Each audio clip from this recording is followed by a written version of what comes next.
Hey there, it's CJ Willie, and I'm cracking a pack. Today is pack number 2 in my Magic the Gathering Zendikar Rising bundle. The focus of the video is what is your pick. As I crack the pack, I will discuss which card would be my pack 1 pick 1. My viewpoint will be from a very casual Magic the Gathering player perspective.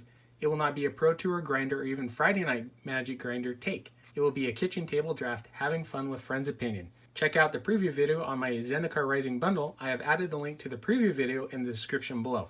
Let's crack pack number 2.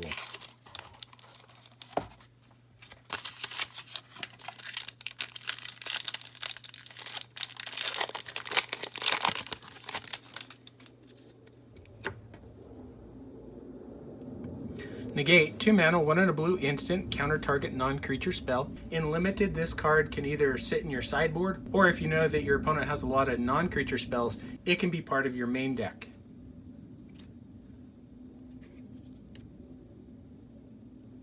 Fissure Wizard, 2 mana, 1 and a red, Goblin Wizard at 2/1. When Fissure Wizard enters the battlefield, you may discard a card. If you do, draw a card. Typical rummaging effect with goblins. It can be good early game or late game. If you need to pitch a land to draw gas, Fissure Wizard can scratch that itch. Practice Tactics, single white mana instant, choose target attacking or blocking creature. Practice Tactics deals damage to that creature equal to twice the number of creatures in your party. Party is a little bit of a tricky mechanic in Limited. I found usually I was dealing 2 damage. Jiraga Visionary, 4 mana, 3 and a green, Elf Wizard at 3/2. When Jiraga Visionary enters the battlefield, draw a card. A 3/2 for 4 isn't great. Drawing a card is nice. It definitely is a downgrade to cards like Elvish Visionary. Marauding Blight Priest, 3 mana, 2 and a black, Vampire Cleric at 3/2. Whenever you gain life, each opponent loses 1 life. This card fits really well into the white-black Cleric deck. There are plenty of other payoffs where, as clerics enter the battlefield or clerics die, you gain a life and your opponent loses a life. It can be a secondary strategy to help you win the game.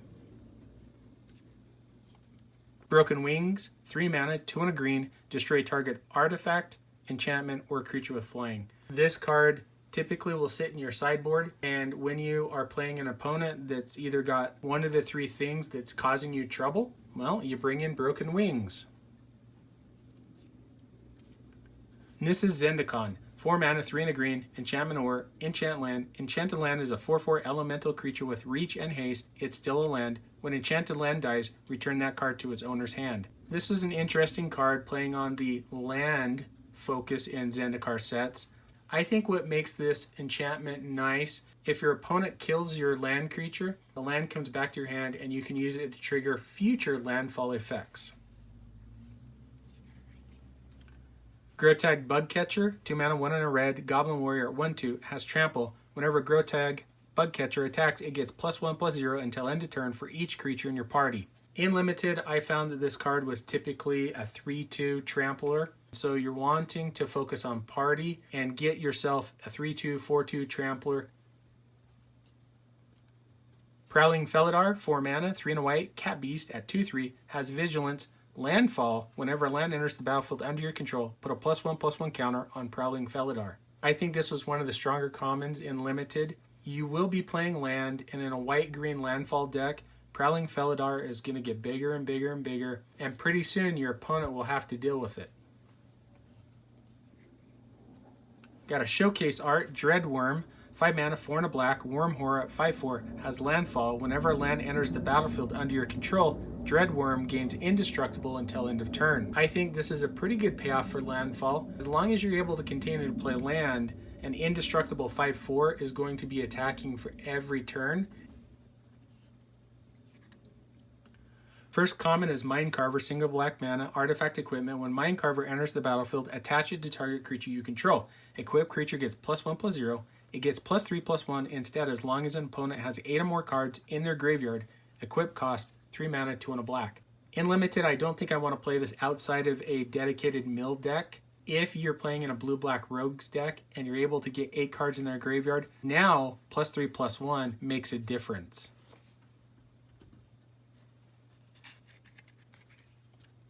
Goma Fada, Vanguard, 2 mana, 1 and a red, Human Warrior at 2/2. Whenever Gomafada Vanguard attacks, target creature an opponent controls with power less than or equal to the number of warriors you control can't block this turn. I don't know that I really like this card too much in Limited. Yeah, it's nice that it locks down one of your opponent's creatures, but it doesn't seem to get there in a very aggressive red-based deck. Canyon Jerboa, 3 mana, 2 and a white, mouse at 1/2. It has landfall. Whenever a land enters the battlefield under your control, creatures you control get +1/+1 until end of turn. This was an uncommon that I did like in Zendikar Limited. In a white-green landfall deck, Canyon Jerboa did some work, helped your other creatures get bigger, and the other landfall abilities those creatures had, in addition to Canyon Jerboa, had a great combination effect on the board. Okay, well, we get a great rare or mythic rare. We have Branchloft Pathway. This is one of the modal double-faced rare land cards. On the front side, you have Branchloft Pathway that taps for green mana, or if you choose, when you play it, you can play the Boulderloft Pathway side, and it taps for white mana. I really like this rare cycle of double modal-faced land cards. Depending upon what's happening on the board, and when you play it, you get the choice of either a green land or a white land based upon your needs. Then we have an island and a copy token, mainly for Jace Mirror Mage.